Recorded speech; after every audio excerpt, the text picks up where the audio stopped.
Olympic anthem, an anthem, right, composed by Spyros Samras and Kostis Palamas, ரைட்டா? கவனிங்க, Olympic anthem பத்தி கேட்கலாம். அதை கம்போஸ் பண்ணது யாரு? கம்போஸ்னா மியூசிக் பண்ணது யாரு? ஸ்பைரோஸ் சமராஸ்ன்றவரு. அதே வந்து லிரிக்ஸ் வரிகள் எழுதுனது காஸ்டிஸ் பலாமஸ், ரைட்டா? சும்மா மைண்ட்ல வச்சுக்கிட்டீங்கன்னா போதும். ஸோ ஒலிம்பிக் ஆந்தம் வந்து ஃபர்ஸ்ட் ஒலிம்பியாட்லயே ப்ளே பண்ணிட்டாங்க.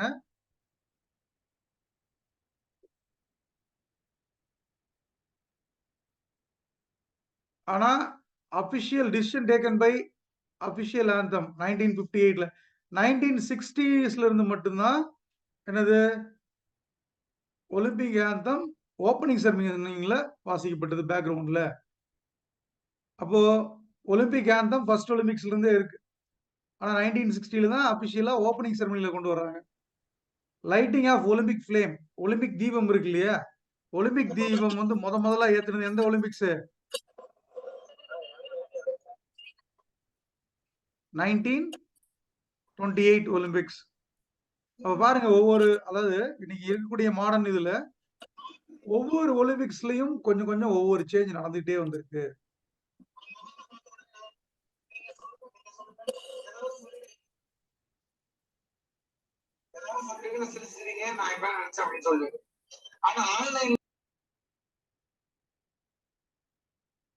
ஒலிம்பிக் ஓத் 1920 அத்லீட்ஸ் ஓத் வந்து ஃபர்ஸ்ட் எங்கன்னா 1920 ஆன்வர்ட் ஒலிம்பிக்ஸ்ல பண்ணிருக்காங்க. அதே மாதிரி அபிஷியல்ஸ் இருக்காங்க இல்லையா, அவங்களும் இப்போ ஓத் எடுக்கிறாங்க.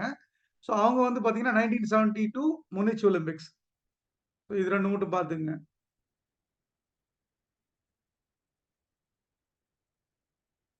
சரி, first women to complete in modern Olympics யாரு அப்படின்னா பிரான்ஸ்ல இருக்கக்கூடிய ரெண்டு லேடி தான்.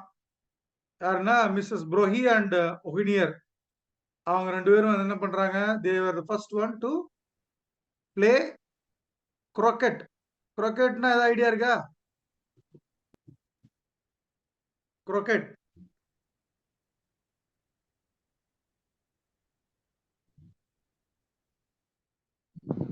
அதாவது ஒரு இப்ப எப்படி நம்ம பேட்மிண்டனு இதெல்லாம் ஆடுறோம் இல்லையா, அந்த மாதிரி நம்ம உடன் அண்ட் பிளாஸ்டிக் பால்ஸ் இருக்கு இல்லையா, ஹூப்ஸ்குள்ள வச்சு தள்ளுறது, ரைட்டா? அதான் croquetன்னு சொல்லி. கிராஸ்ல எப்படி இப்ப நீங்க கால்ஃப் விளையாடுறீங்களோ அது மாதிரி croquetன்னு சொல்லி ஒரு இப்படி வச்சு தள்ளுவாங்க. பிளாஸ்டிக் பால் அல்லது உடல் பால்ஸ் வச்சுட்டு இப்படி தள்ளுவாங்க.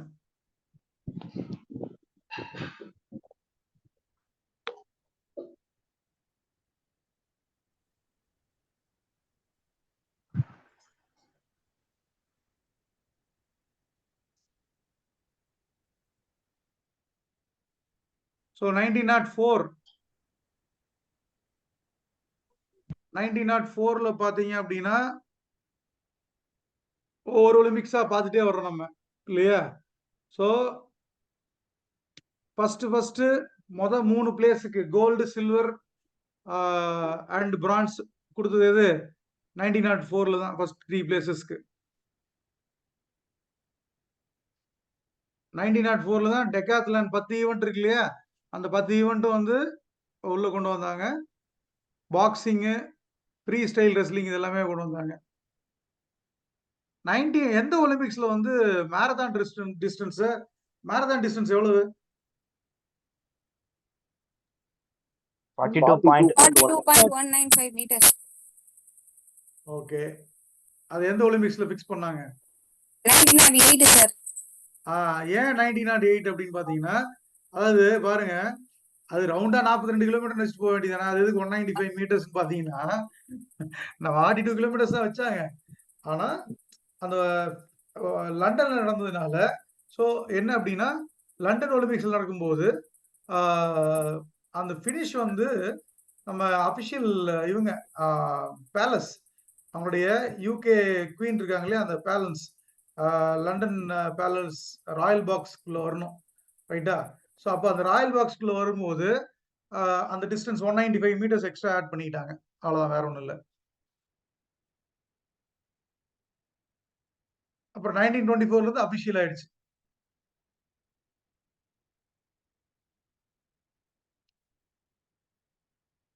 முதல்ல 5 கான்டினென்ட்டும் பார்ட்டிசிபேட் பண்ண ஒலிம்பிக்ஸ் எதுனா 1912 தான்.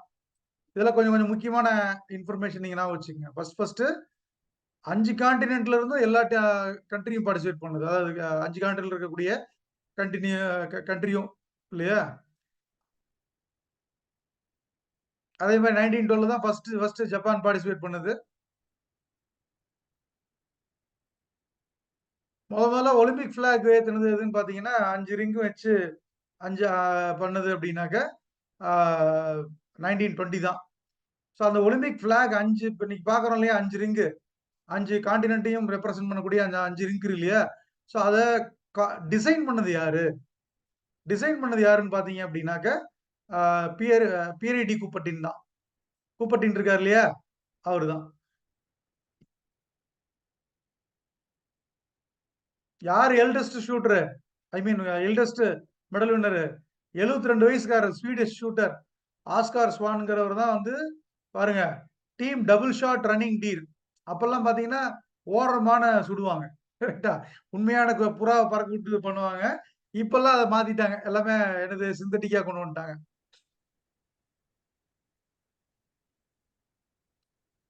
அதே மாதிரி 1924ல பாத்தீங்கன்னா இப்ப ஒலிம்பிக் க்ளோசிங் ஃபங்க்ஷன் இருக்கு இல்லையா, க்ளோசிங் ஃபங்க்ஷன்ல எத்தனை பிளாக் ஏத்துவாங்க? 3 பிளாக். ஒன்னு ஐஓசி இன்டர்நேஷனல் ஒலிம்பிக் கமிட்டி, ஆமா, host country and future country of games, அடுத்து கண்டக்ட் பண்ணக்கூடிய கண்ட்ரி, ரைட்டா? முதல்ல ஒலிம்பிக் வில்லேஜ்ங்கிற கான்செப்ட் எப்போ வந்ததுன்னா 1924 பாரிஸ் ஒலிம்பிக்ஸ் தான். இந்த 1924 வந்து பாத்தீங்கன்னா நிறைய சேஞ்சஸ் இருந்திருக்கும். ஏன்னா முதல்ல வந்து நம்ம இந்தியன் டீம் இல்ல, ஹாக்கி வந்து 1908ல உள்ள சேர்த்துனாங்க முதல்ல.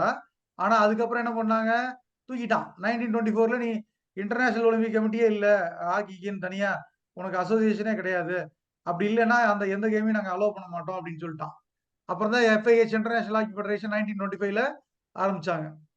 அதனால முதல்ல அபிஷியலா ஒரு அசோசியேஷனோட ஹாக்கி ஒலிம்பிக்ஸ்ல பார்ட்டிசிபேட் பண்ணது 1928 ஆம்ஸ்டர்டம் ஒலிம்பிக்ஸ் தான்.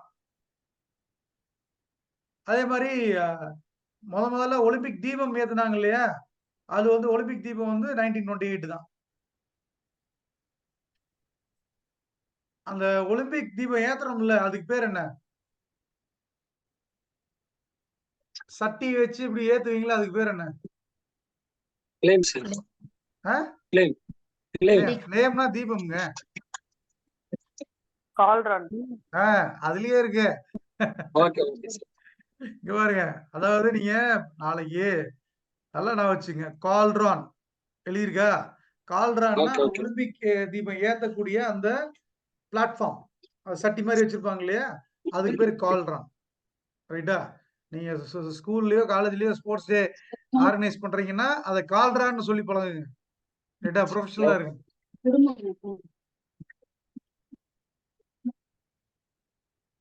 இதை டிசைன் பண்ணது ஜான் வில்ஸ் அப்படின்றவர். இந்த கால்ரான் டிசைன் பண்ணவர், இப்படிதான் இருக்கணும்னு சொல்லி டிசைன் பண்ணது ஜான் வில்ஸ்.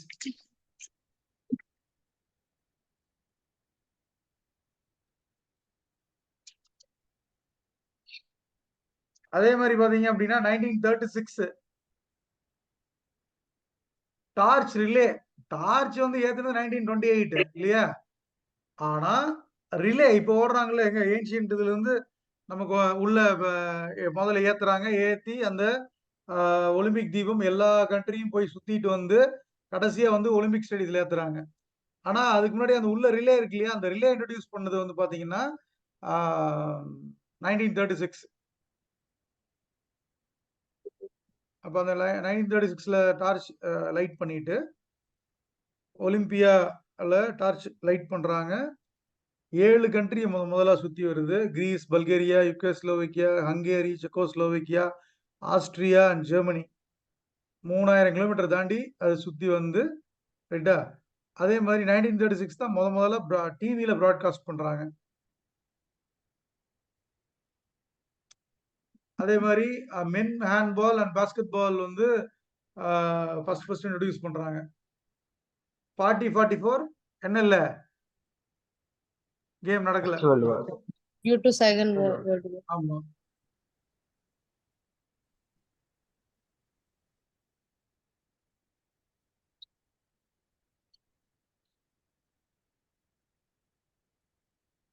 (1948) இன்னோவேஷன் இன் அத்லெட்டிக்ஸ். என்ன பண்றாங்க? முதல்ல ஸ்டார்டிங் பிளாக் எப்ப எந்த ஒலிம்பிக்ல கொண்டு வராங்க? 1948. அப்ப அது வரைக்கும் எப்படிங்க ஓடுனாங்க? Without blocks, sir. அப்படியா? சரி, Standing started, sir. கவனிங்க. ஸ்டார்டிங் பிளாக் எந்த ஈவெண்ட் வரைக்கும் வச்சு ஓடலாம்? 400. 400. 400, 200, 400, I believe.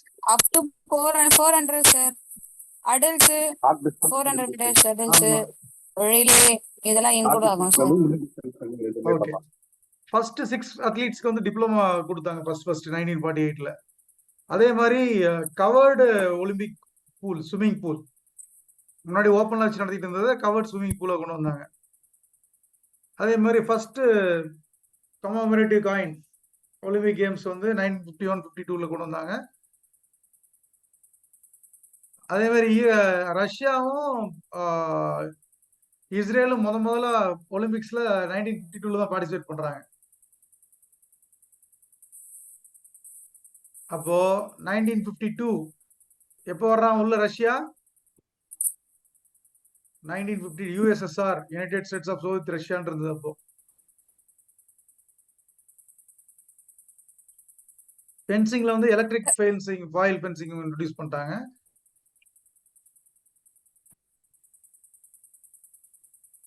முதல்ல பாய்காட் பண்ணது 1956 ஹங்கேரி. இந்த ஹங்கேரி வந்து என்ன பண்றான்? அந்த பாய்காட்னா என்ன சார்? பாய்காட்னா புறக்கணித்தல். இல்ல அதான் சார். ஓகேம்மா. பாய்காட் அப்படின்னா புறக்கணித்தல். நான் வரமாட்டேன், இந்த காரணத்துக்காக நான் வரல அப்படின்னு சொல்லி புறக்கணிக்கிறது தான் பாய்காட். வரல, நான் ஒலிம்பிக் கேமுக்கு நான் வரமாட்டேன் அப்படின்னு சொல்லி சோவியத் வந்து ஹங்கேரிய வந்து என்ன பண்றான்? ஆக்கிரமிப்பு செஞ்ச உடனே இவங்க நாங்க வரமாட்டோம். நியூமரஸ் வெஸ்டர்ன் கண்ட்ரிஸ், மேற்கத்திய நாடுகள், கொஞ்சம் நாடுகள் வந்து என்ன பண்ணல, பார்ட்டிசிபேட் பண்ண மாட்டேன்னு புறக்கணிக்கிறாங்க. 1960 அப்ப உருவாக்கின பாட்டு ரைட்டா ஒலிம்பிக் ஆந்தமா வந்து பார்ட்டிசிபேட் பண்றாங்க.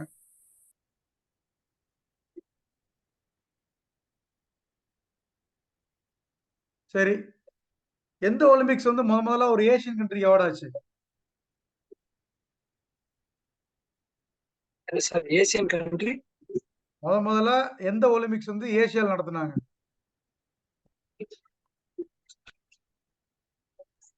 China, sir. China. எந்த வருஷம், எந்த ஒலிம்பிக்ஸ்?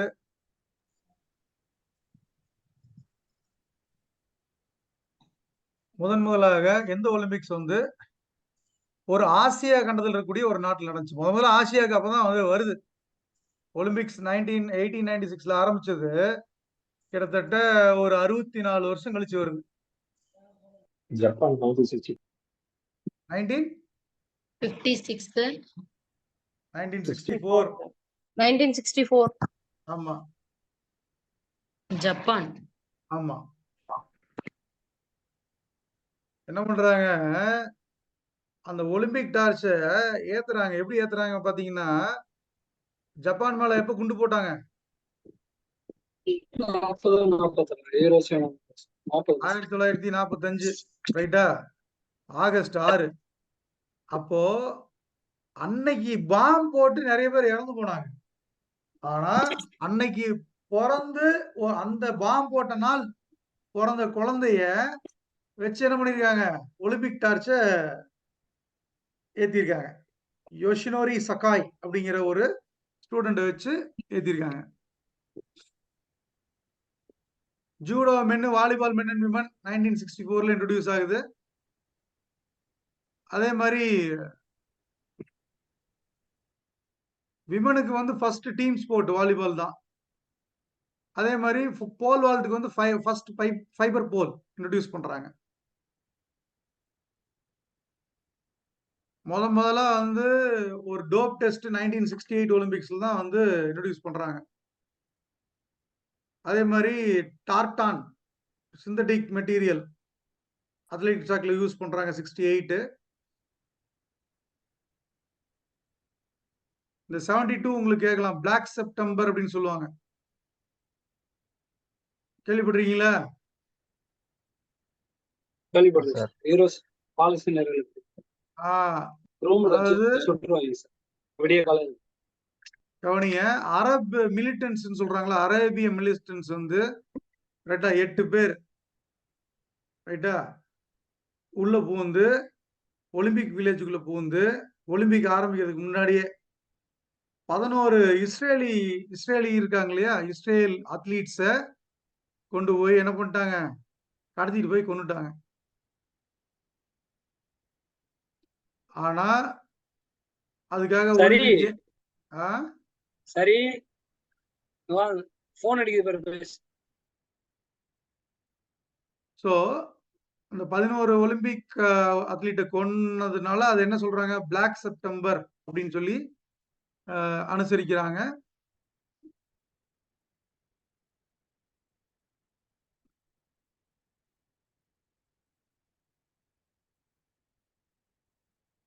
அபிஷியல் ஓத்தும் வந்து 1972 தான் ஃபர்ஸ்ட் டைம் பண்றாங்க.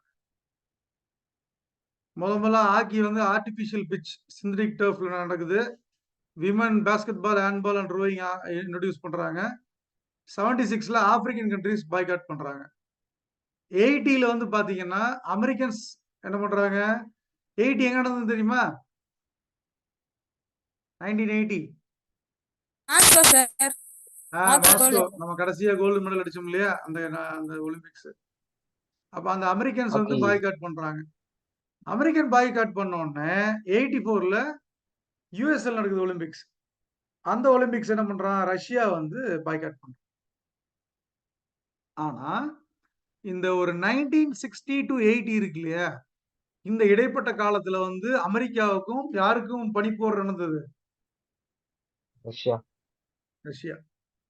இப்ப நேர பனிப்போர் அப்படின்னா இன்டைரக்ட் வார். நேரா சண்டை போட்டுக்க மாட்டாங்க, இன்டைரக்டா மத்ததெல்லாம் போட்டி போட்டுட்டு இருப்பாங்க.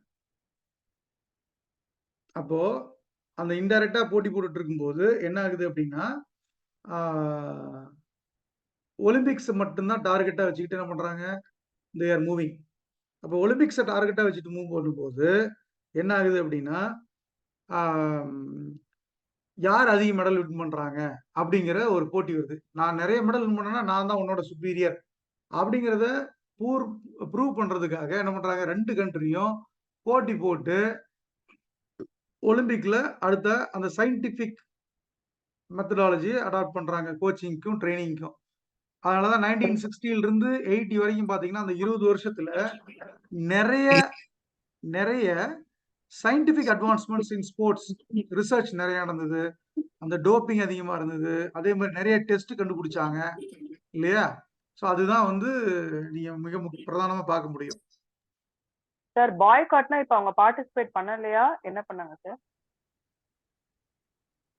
கவனிங்க, பாய்காட்னா பண்ணலன்னு அர்த்தம். பாய்காட்னா நான் வந்து மறுக்கிறேன், நான் வரமாட்டேன்னு சொல்றேன். இப்போ ஒண்ணும் இல்ல, நீங்க வந்து இப்போ உங்க ஸ்கூல்ல டீச்சர்ஸ்லாம் ஒரு கெட் டுகெதர் போடுறாங்க ரைட்டா? ஆனா அது என்ன பண்ணல, அவங்க ஒரு நியாயமான ஒரு முறையில அதை ரெகுலேட் பண்ணல. உடனே அது உங்களுக்கு பிடிக்கல. So I boycott the meeting, I boycott the get together அப்படின்னு சொன்னீங்கன்னா, நான் வரல, விருப்பம் இல்லை எனக்கு வர்றதுக்கு, நான் புறக்கணிக்கிறேன்னு அர்த்தம். கான்செப்ட் புரியுதா? Yes sir.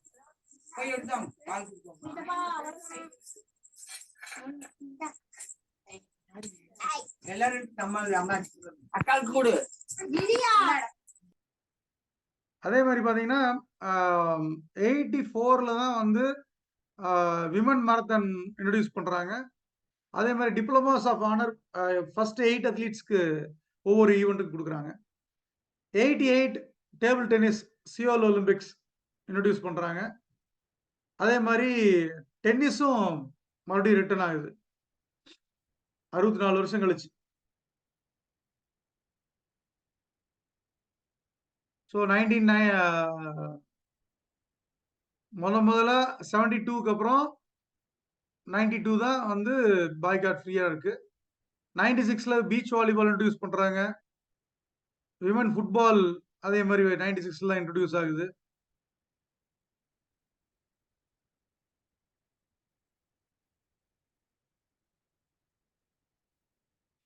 டூ தௌசண்ட் வந்து பாத்தீங்க அப்படின்னா 2000ல விமன் வெயிட் லிஃப்டிங் இன்ட்ரடியூஸ் பண்றாங்க. அந்த விமன் வெயிட் லிஃப்டிங் தான் நம்ம கர்ணம் மல்லேஸ்வரி வந்து பிரான்ஸ் மெடல் வின் பண்றாங்க முதல்ல இன்ட்ரடியூஸ் பண்ணதுல. அதே மாதிரி 2004ல விமன் ரெஸ்லிங். 2008 தான் வந்து நம்ம சைனால நடக்குது. அதான் பேர்ட்ஸ் நெஸ்ட் வாட்டர் கியூப் அப்படின்னு சொல்றான். பேர்ட்ஸ் நெஸ்ட் அப்படின்னா என்ன தெரியுமா? அவருடைய நேஷனல் ஸ்டேடியத்தை வந்து பேர்ட்ஸ் நெஸ்ட் அப்படின்னு சொல்றான்.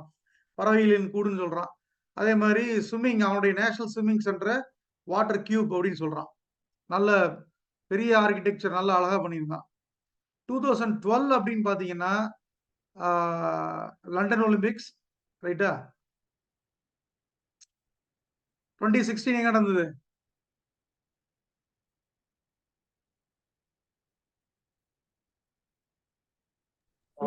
லண்டன். Rio Olympics sir.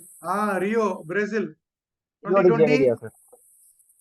20 வந்து ஆ? London. Tokyo. Tokyo sorry sir. Japan. சரி, ஓகே ஜப்பான் அதுலதான் வந்து நம்ம இந்தியன் ஹாக்கி டீம் வந்து 3rd பிளேஸ் அடிச்சாங்க. பிரான்ஸ் மெடல் வின் பண்ணாங்க. 2024 Olympics Paris. Paris sir. Paris. Paris. July 26 வந்து ஆகஸ்ட் 11 வரைக்கும் நடக்க போகுது சார். கவனிங்க. 2028 யுஎஸ்ஏ.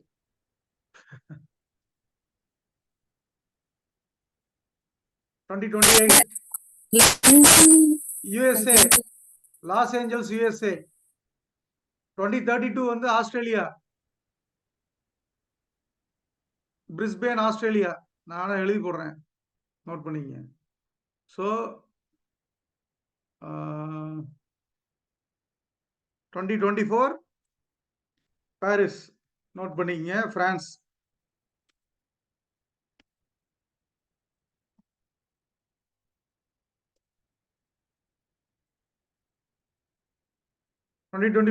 பாரிஸ் பிரான்ஸா.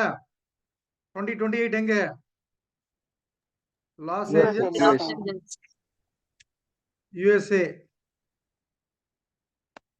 அதே மாதிரி 2032 பிரிஸ்பேன். ஆஸ்திரேலியா. Brisbane Australia.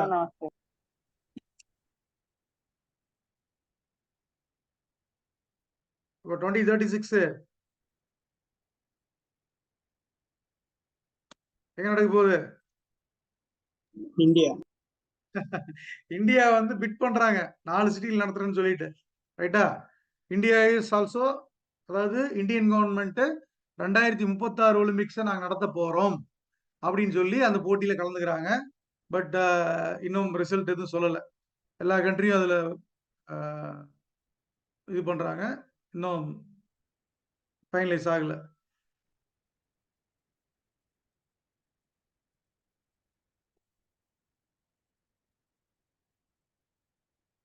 அதே மாதிரி இந்தியா இன் ஒலிம்பிக்ஸ் அப்படின்னு பாத்தீங்கன்னா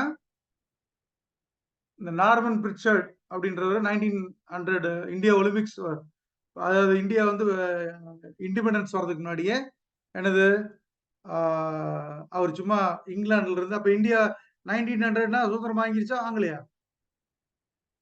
நோ சார். வாங்கல. அப்ப என்னன்னா அவரு அங்க இங்கிலாந்துல இருந்து சும்மா வெஸ்ட் பெங்காலுக்கு சுத்தி பார்க்க வந்திருக்காரு. சுத்தி பார்க்க வந்தவர் என்ன பண்றாரு, இங்கிருந்து அப்படியே நேரா எந்த ஒலிம்பிக்ஸ் போயிட்டாரு? பாரிஸ் ஒலிம்பிக்ஸ் போயிட்டாரு. அதுல போயிட்டு 200 மீட்டர்லயும் 200 மீட்டர் அடல்லையும் வந்து என்ன பண்றாரு, 2 சில்வர் வாங்குறாரு. இப்ப இந்தியா என்ன சொல்லுது, அவர் இங்கிருந்து தானே போனாரு, அந்த மெடல் எங்களுக்கு தான் கவுண்ட் ஆகும்ன்றாங்க. இங்கிலாந்து என்ன சொல்றான், எப்ப அவன் ஏன் சிட்டிசன் எனக்கு தான் கவுண்ட் ஆகுன்றான். ஸோ அது டிஸ்பியூட்ல இருக்கிறதுனால தான் வந்து அந்த ஆஸ்ட்ரிச் வச்சிருக்கோம் ஸ்டார். ஆக்சுவலா வந்து இந்தியா அபிஷியலா வந்து முதல்ல நேஷனல் டீம் வந்து பார்ட்டிசிபேட் பண்ணது 1928 ஆம்ஸ்டர்டம் ஒலிம்பிக்ஸ். ரைட்டா? கோல்டு அடிக்கிறாங்க. 1928, 32, 36, 48, 52, 52ல தான் முதல்ல ஒரு இண்டிவிஜுவல் மெடல் அடிக்கிறார். என்ன ஈவெண்ட்? ரெஸ்லிங். ரெஸ்லிங்ல மென்ஸ் ஃப்ரீ ஸ்டைல்ல தாதா சாஹேப் ரைட் அப்படின்ற கசாபா தாதா கேடி ரைட் அப்படின்னு சொல்லுவாங்க. கேடி சாரி கசாபா தாதா சாஹேப்னு சொல்லுவாங்க. ஓகே, அவர் தான் ஃபர்ஸ்ட் ஒரு இண்டிவிஜுவல் மெடல் வின் பண்றாரு. தென் 56 கண்டினியூஸா கோல்டு மெடல் அடிச்சது 6 மெடல் அடிச்ச இந்தியன் டீம் 1960 ரோம் ஒலிம்பிக்ஸ்ல பாகிஸ்தான் கூட ஃபைனல்ஸ்ல லூஸ் பண்ணிடுது. சில்வர் மெடல் வாங்குறாங்க. மறுபடியும் 64 டோக்கியோ ஒலிம்பிக்ஸ்ல கோல்டு மெடல். 68ல வந்து பிரான்ஸ். முதல்ல 72லயும் பிரான்ஸ். முதல்ல 76ல தான் வந்து இந்தியன் டீம் மெடலே இல்லாம வருது. 28ல ஆரம்பிச்ச மெடல் ஜேர்னி ரைட்டா 76ல. ஏன் 76னா மாடர்ன் ஆர்டிபிஷியல் பிட்ச் இன்ட்ரோடியூஸ் பண்றாங்க. இந்தியால ஒரு பிட்ச் கூட கிடையாது. நமக்கு அதுல அனுபவமே கிடையாது. அப்ப யூரோப்பியன் டீம்ஸ் அவங்க ஸ்டாண்டர்டுக்கு ஏற்ற மாதிரி ஆடிட்டு போயிட்டாங்க. அப்புறம் மறுபடியும் 80ல போய் கோல்டு மெடல் வின் பண்றாங்க. அப்புறம் அதுக்கப்புறம் இண்டிவிஜுவல் மெடல் பாத்தீங்கன்னா லியண்டர் பேஸ் தான் முதல்ல டென்னிஸ்ல கசாபா ஜாதவுக்கு அப்புறம் இவர் தான் வாங்குறாப்ல. ரெஸ்லருக்கு அப்புறம் இவர் தான் வந்து டென்னிஸ்ல 1996ல மென் சிங்கிள்ஸ்ல வாங்குறாரு டென்னிஸ்ல. அப்புறம் கர்ணம் மல்லேஸ்வரி ஏற்கனவே சொன்ன மாதிரி தான் 2000 Sydney first time 69 weight category. அப்புறம் 2004ல Rajyavardhan Singh Rathore men's double trap ஷூட்டிங்ல. முதல்ல கோல்டு வின் பண்ணது யாருன்னு பாத்தீங்கன்னா அபினவ் பிந்த்ரா ஷூட்டிங்ல 10 மீட்டர்ஸ் ஏர் ரைஃபிள் வின் பண்றாரு. அதே ஒலிம்பிக்ஸ்ல வந்து பாத்தீங்கன்னா 2008 ஒலிம்பிக்ஸ்ல சுஷில் குமார் ரெஸ்லிங்ல 66 ஃப்ரீ ஸ்டைல வின் பண்றாரு. விஜயேந்தர் சிங் பாக்ஸிங்ல. அதே மாதிரி விஜயகுமார்ன்றவர் வந்து பாக்ஸிங்ல சாரி ஷூட்டிங்ல சில்வர் வின் பண்றாரு. சுஷில் குமார் சில்வர் வின் பண்றாரு ரெஸ்லிங்ல. ககன் நரங் பிரான்ஸ். அப்ப 2012ல பாத்தீங்க அப்படின்னா கிட்டத்தட்ட எத்தனை மெடல் வந்திருக்கு? 1 2 3 4 5 6 மெடல் வந்திருக்கு. 2016ல பாத்தீங்க அப்படின்னா 2 மெடல் தான். பிவி சிந்துவும் சாக்ஷி மாலிக் மட்டும்தான். ஸோ 2020ல எத்தனை மெடல் வின் பண்ணாங்க? 7 medal sir. 7 medal. Very good. 7 medal win பண்ணாங்க. ஸோ இப்போ இதுல என்ன அப்படின்னா இது வரைக்கும் 4x4 4x400 விமன் ரிலே இருக்கு இல்லையா, அந்த டீம் வந்து என்ன பண்ணிருக்கு? ஒலிம்பிக்ஸ் ஃபைனல்ஸ் ரீச் பண்ணிருக்கு. ரைட்டா? இது வரைக்கும் ஓரளவுக்கு டீசெண்டா நம்ம டீம் பார்ட்டிசிபேட் பண்ணுதுன்னு சொல்லிச்சுன்னா இங்க பாருங்க. இது நான் உங்களுக்கு அப்படியே சொல்லிட்டே வரேன். இது ஈஸியா ஞாபகம் வச்சுங்க. நார்மன் பிரிச்சர்ட் 2 சில்வர், ஒன்னு 200 மீட்டர் ஸ்பிரிண்ட், இன்னொன்னு 200 மீட்டர் அடில். அந்த காலத்துல 200 மீட்டர் அடில் இருந்தது. அடுத்தது வந்து பாத்தீங்கன்னா ஹென்றி ரெபல்லோ. அவர் கண்டிப்பா மெடல் வின் பண்ணுவாருன்னு எதிர்பார்த்தாங்க. ஆனா என்னன்னா ட்ரையல் ஜம்ப்ல அவருக்கு ஆங்கிள் இன்ஜுரி ஆனதுனால அவர் பார்ட்டிசிபேட் பண்ண முடியல. அவர் 1948 ஒலிம்பிக்ஸ்ல ஒரு நல்ல ட்ரிபிள் ஜம்பர் ஹென்றி ரெபல்லோன்றவர். அடுத்தது 1960ல மில்கா சிங். மில்கா சிங் என்ன ஈவெண்ட்? 400 மீட்டர். ஏன் இதை நான் சொல்றேன் அப்படின்னா டக்குன்னு மேட்ச் த ஃபாலோவிங்ல கேட்டு அவங்க ஈவெண்ட் கேட்டுருவாங்க. அவர் எந்த ஒலிம்பிக்ல ஓடினாரு அல்லது எந்த ஈவெண்ட் ஓடினாருன்னு கேட்டாங்கன்னா உங்களுக்கு ஞாபகம் இருக்குங்கிறதுக்காக. அதே மாதிரி குர்பச்சன் சிங் ரந்தாவா எந்த ஒலிம்பிக்ஸ்? 1964. 64 100 metre hurdles. அப்ப குர்பச்சன் சிங் ரந்தாவாங்கிறது என்னது? மேலா ஃபீமேலா? Male sir.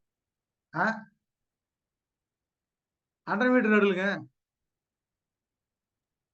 Sorry sorry sir. 110. அதை வச்சுதான் கண்டுபிடிக்கணும் நீங்க. ரைட்டா? அப்புறம் ஸ்ரீராம் சிங் 7th பொசிஷன் வந்திருக்காரு. பிடி உஷா 4th பிளேஸ் 400 மீட்டர் ஹர்டில். அதே 84 ஒலிம்பிக்ஸ்ல தான் என்னது 4 மெம்பர் ஸ்குவாட்.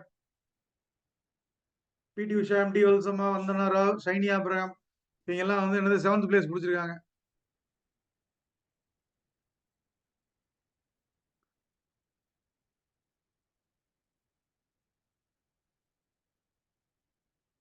இப்போ லேட்டஸ்டா இருக்கிற அத்லீட்ஸ் டீடைல்ஸ் நான் உங்களுக்கு அனுப்புறேன். இப்போ ஒலிம்பிக் குவாலிஃபை ஆனவங்க யாராவது இருக்காங்கன்னா நம்ம போட்டு அதை சொல்லிடலாம்.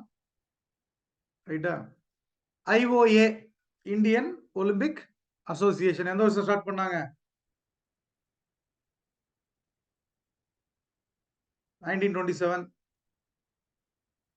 சரிங்களா? ஸோ அதுக்கு முன்னாடி அதுக்கு பேர் பாரதிய ஒலிம்பிக் சங்கன்னு இருந்தது. தொராப்ஜி டாட்டாவும் நொஹரேனும் தான் வந்து இதை ஆரம்பிக்கிறாங்க. டாக்டர் நொஹரேன்.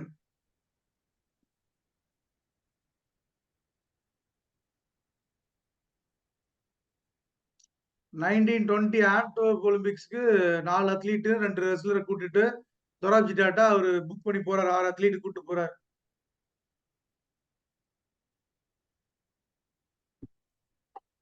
அதே மாதிரி ஐஓசியில முதல்ல ஒரு இந்தியால இருந்து ஒரு மெம்பர் ஆனது தொராப்ஜி டாட்டா தான்.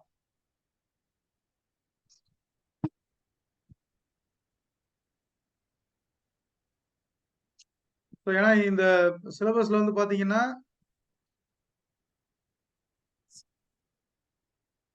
Ancient modern Olympic games, Asian and Commonwealth games இருக்கு.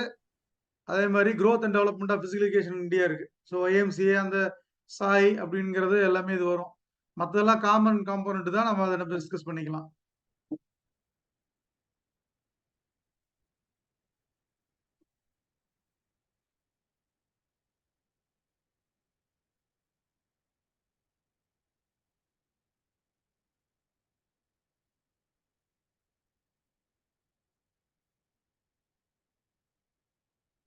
அதே மாதிரி மௌலானா அபுல் கலாம் ஆசாத் டிராபி ஞாபகம் இருக்கா?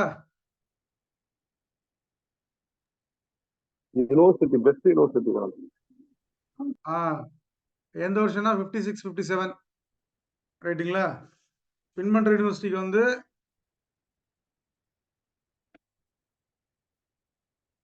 $10 lakhs கொடுக்குறாங்க.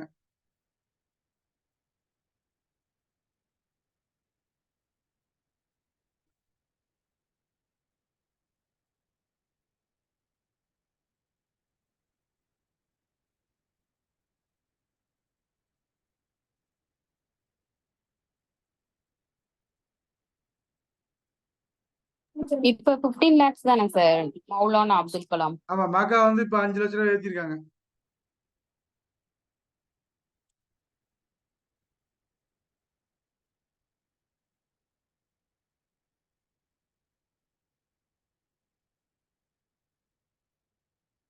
மக்கா டிராபி, அதாவது மௌலானா அபுல் கலாம் ஆசாத் டிராபி தான் மக்கா டிராபின்னு சொல்லுவாங்க. MAKA ஃபர்ஸ்ட் இதை வச்சு இப்போ வந்து 15 lakhs இன்க்ரீஸ் பண்ணி கொடுக்குறாங்க.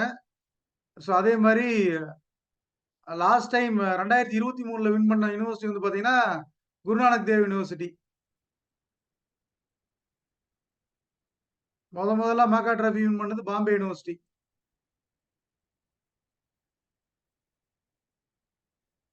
ஸோ இது வரைக்கும் எந்த யூனிவர்சிட்டி வந்து அதிக டைம் வின் பண்ணியிருக்கு மாக்கா டிராபிய? குருநானக் தேவ் யூனிவர்சிட்டி, அம்ரிஸ்டர், அதுதான் 24 டைம் வின் பண்ணியிருக்கு.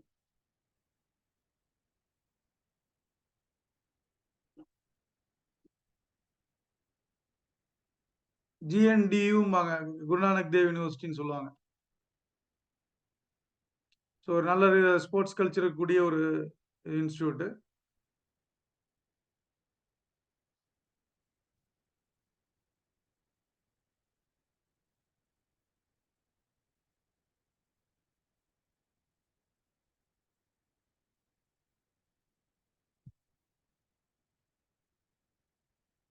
ஃபர்ஸ்ட் வின் பண்ண யூனிவர்சிட்டி நேம் என்ன சார்?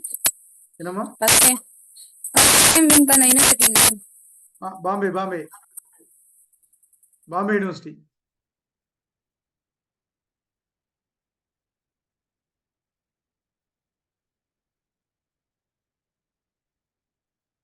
யூனிவர்சிட்டி ஆஃப் மும்பைன்னு சொல்லுவாங்க.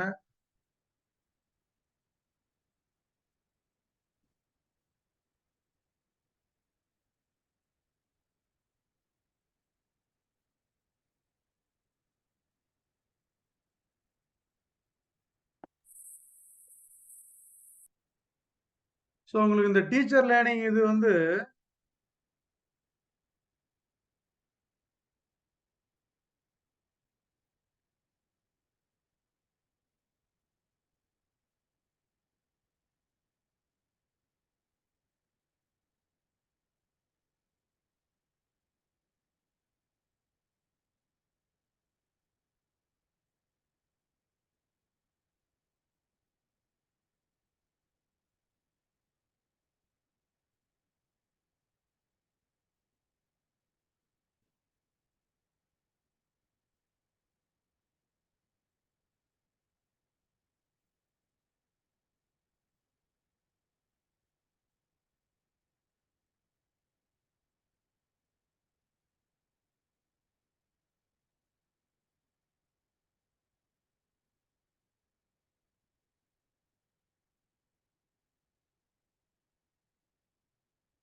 just hold on.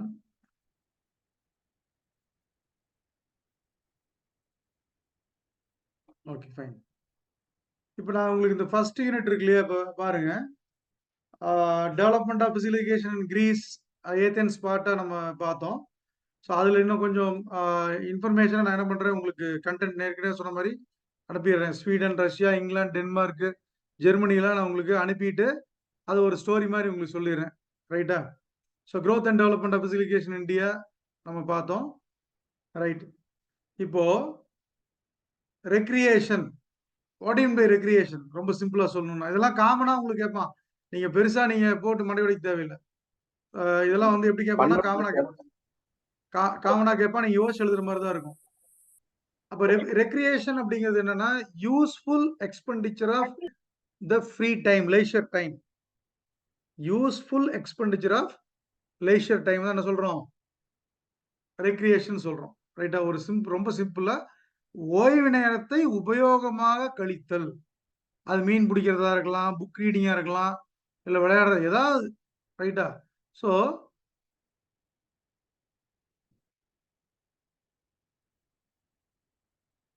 recreation, useful usage of leisure time is called recreation or quality usage of leisure time அப்படியே நம்ம சொல்லுவோம். இப்போ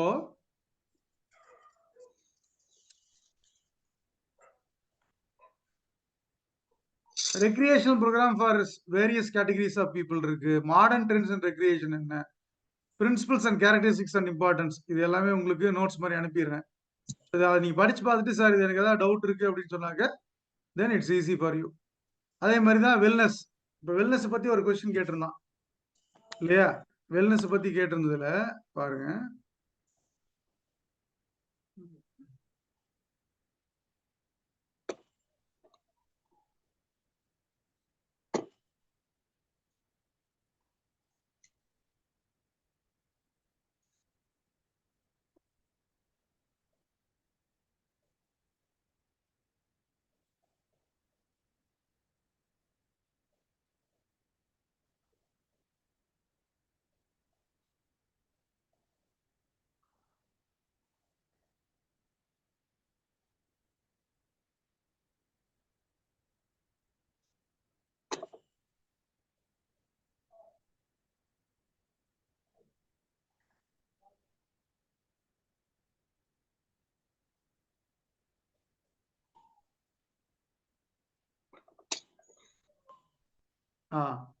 இந்த 2019ல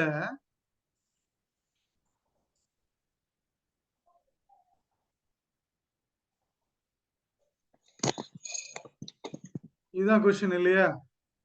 In mid 1970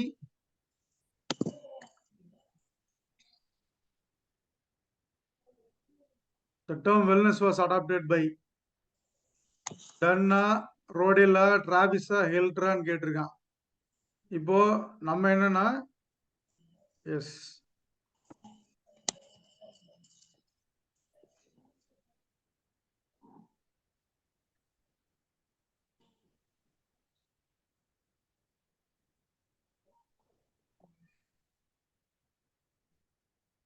என்ன சொல்றாங்க, 1961ல Halbert Dunn published a book called High Level Wellness for Men and Society. Dunn தான் வந்து பப்ளிஷ் பண்றாரு. அப்போ Dunn was a medical doctor and scholar who helped the WHO come up with a definition of health. WHO வந்து health define பண்ணிருப்பாங்க தெரியுமா? ஞாபகம் இருக்கா? What is the definition of health? ஆரோக்கியம் என்றால் என்ன? Health is a state of wellbeing. படிச்சிருக்கீங்களா? WHO health definition என்ன?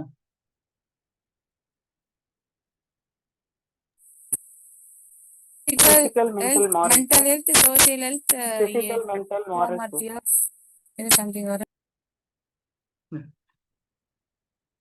சரி, நானே உங்களுக்கு அத போடுறேன்.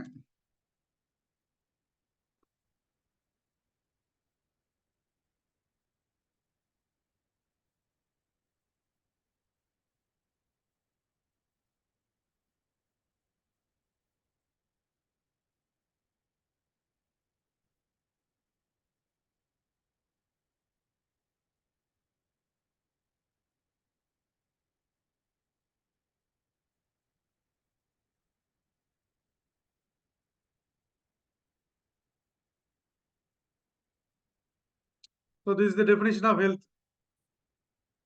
அப்ப இந்த definition of health எழுதுனது யாரு?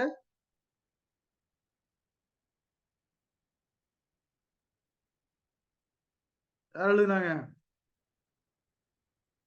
Herbert L Dunn. ரைட், அவர் தான் ஒரு புக் பப்ளிஷ் பண்றாரு. அப்போ என்ன பண்றாரு அப்படின்னா கான்செப்ட் ஆஃப் வெல்னஸ் பத்தி எழுதுறாரு. இப்போ இவருடைய ஐடியாவை பேஸ் பண்ணி ஜான் டபிள்யூ டிராவிஸ்ங்கிறவர் வந்து என்ன பண்றாரு, அந்த வெல்னஸ பத்தி எழுதுறதுக்காகவே வந்து என்ன பண்றாரு, தன்னோட லைஃப அர்ப்பணிச்சுக்கிறாரு. அப்போ 1972ல டிராவிஸ் தான் என்ன பண்றாரு, இல்னஸ் வெல்னஸ் கண்டினியூம் அப்படின்னு சொல்லி கொண்டு வர்றாரு. ஸோ அவரு தான் வெல்னஸ் அப்படிங்கிறது எவர் சேஞ்சிங் நாட் ஸ்டாட்டிக். அப்போ என்னன்னா வெல்னஸ்ங்கிறது மூவ் ஆகிட்டே இருக்கும் அப்படின்னு சொல்றாரு. அப்ப இங்க கொஸ்டின் என்ன அப்படின்னா, வெல்னஸ் வாஸ் என்ன சொல்றாங்க, Adapted. adopted by அப்ப யார்கிட்ட இருந்து அடாப்ட் பண்ணிக்கிறாரு? done sir, H.L. done. Dunn. அப்ப யார் அடாப்ட் பண்ணது யாரு? Travis Travis. இப்ப இங்க என்ன ஆன்சர் போடுவீங்க?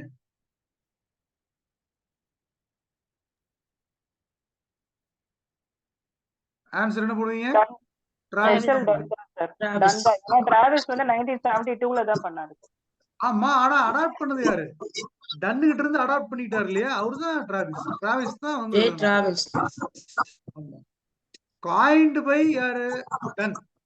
Adapted by Travis. சரிங்களா? So இப்படிதான் உங்களுக்கு கொஸ்டின் கேட்பாங்க.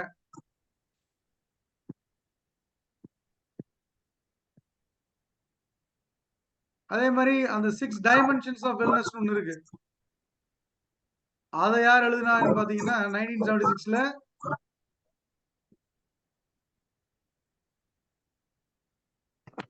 இந்த ஆப்ஷன்ல வர்ற ஹெட்லர், பி ஹெட்லர்னு ஒருத்தர் இருக்காரா, பி ஹெட்லர். இங்க பாருங்க, பி ஹெட்லர் இருக்காருல்ல,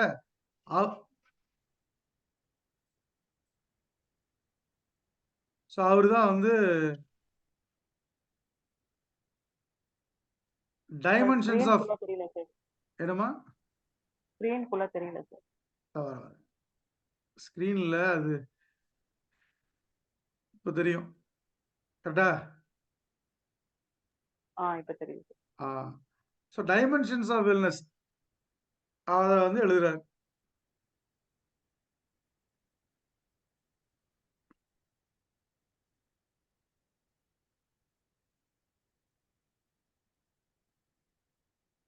அப்ப அந்த 6 டைமென்ஷன்ஸ், அந்த 6 டைமென்ஷன்ஸ் ஆஃப் வெல்னஸ் பாத்தீங்கன்னா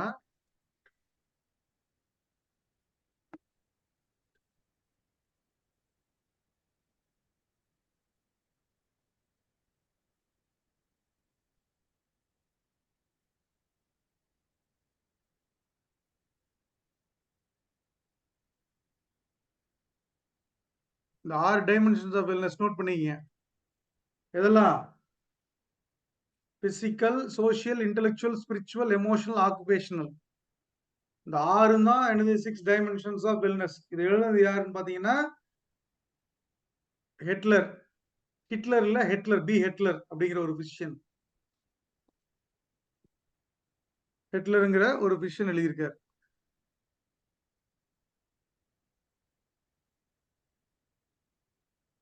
ஸோ இதுதான் நம்ம ஏற்கனவே பார்த்தோம், சால்டேட்ரி கண்டக்ஷன். சால்டேட்ரி கண்டக்ஷன் என்னது அர்த்தம்? Node of Ranvier. சரியா? இப்போ நான் ஒரு இந்த கொஸ்டினை பேஸ் பண்ணியே நான் ஒரு நர்வ் செல் ஒன்று போடுறேன்.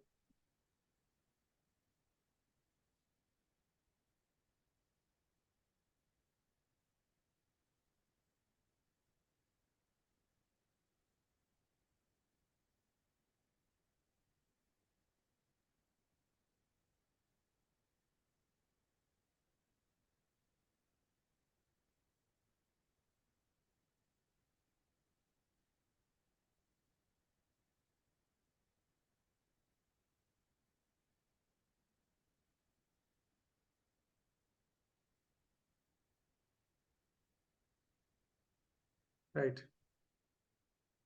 தெரியுதா உங்களுக்கு? ரொம்ப சின்னதா இருக்கா? தெரியுது சார். இப்போ பார்ட்ஸ் ஆஃப் நியூரான். நியூரான்னா ஒரு சிங்கிள் நர்வ் செல். நியூரான் என்ன அர்த்தம்? ஒரு சிங்கிள் நர்வ் செல். அப்ப அந்த சிங்கிள் நர்வ் செல் பாத்தீங்கன்னா இது வந்து செல் பாடின்னு சொல்லுவோம் இத. அதுக்குள்ள நியூக்ளியஸ் இருக்கும். ரைட்டா? செல் பாடிக்குள்ள தான் என்ன இருக்கும்? நியூக்ளியஸ் இருக்கும். அதே மாதிரி அந்த செல் பாடியில வெளியில இப்படி கொம்பு கொம்பா நீட்டிட்டு இருக்கு இல்லையா? கிரீன் கலர்ல. அதெல்லாம் டென்ட்ரைட்ஸ்ன்னு சொல்லுவோம். அந்த டென்ட்ரைட்ஸ்ங்கிறது என்ன? ஆண்டனா மாதிரி. ஆண்டனா என்ன பண்ணும்? சிக்னல் லைட்டோட கனெக்ட் பண்ணும். Receive signal from other neurons. மற்ற நியூரான்ஸ் இருந்து சிக்னலை ரிசீவ் பண்றது அந்த வேலை. வாங்கிட்டு எங்க வருதுன்னா, ரைட்டா? கவனிங்க. ஆக்சான். ஆக்சான்ங்கிறது இந்த வால் மாதிரி இருக்கிறது தான் ஆக்சான். அந்த ஆக்சான்ல என்ன இருக்கு? Myelin sheath. அப்படின்னா மைலின் ஷீத்னா ஒண்ணும் இல்ல. நம்ம ஒரு ஒயர் இருக்குன்னா மேல ஒரு கவரிங் மாதிரி வரும் இல்லையா? அதான் மைலின் ஷீத். ரைட்டா? ஸோ ஒரு கரண்ட் ஒயர் இருக்குன்னா இப்ப நம்ம ஒண்ணும் இல்ல. நம்ம நியூரான் இருக்குல்ல, நரம்பு செல் இருக்குல்ல, அது என்னத்தை கடத்துது? Electric pulse. Electrical impulse. அதுக்கு பேர் என்ன? Electrical impulse. எலக்ட்ரிக்கல் இம்பல்ஸ்னா ஒண்ணும் இல்ல. கரண்ட் அப்படி தட்டினோடனே அங்க போகுது இல்லையா? அது மாதிரிதான் வேகமா போகும். Electrical impulse கடத்துது.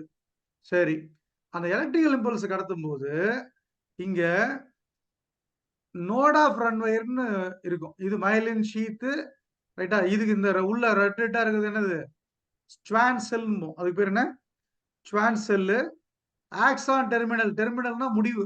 ஆக்சானோட முடிவு. ரைட்டா? அது அடுத்த செல்லுக்கு டிரான்ஸ்மிட் பண்ணுது. மேல இருந்து ரிசீவ் பண்ணி. இந்த நடுவுல கேப் இருக்கு பாத்தீங்களா? மைலின் ஷீத்துக்கு நடுவுல ஒவ்வொரு கேப் இருக்குல்ல, அதுக்கு பேர் என்ன தெரியுமா? Node of Ranvier. அதுக்கு பேர் என்ன? Node of ரன்வயர்.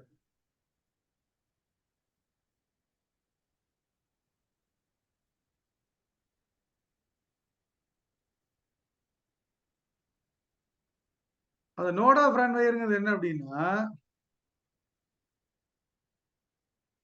இந்த கேப் இருக்குல்ல, இந்த கேப் தான் நோட் ஆஃப் ரன்வயர்.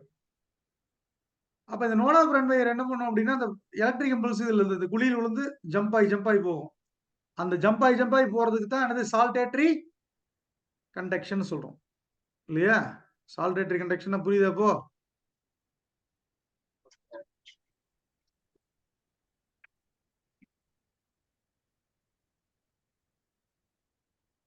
சரி. இப்ப என்னன்னா நமக்கு இப்ப எக்ஸாம் வந்து செட் எக்ஸாம் வந்து கூடிய சீக்கிரத்துக்கு வர்றதுக்கு வாய்ப்பு இருக்கு. நெட்டும் அப்ளை பண்ணுவாங்க. ரைட். எல்லாருமே நெட் அப்ளை பண்ணிருப்பீங்க, செட் அப்ளை பண்ணிருப்பீங்கன்னு நினைக்கிறேன்.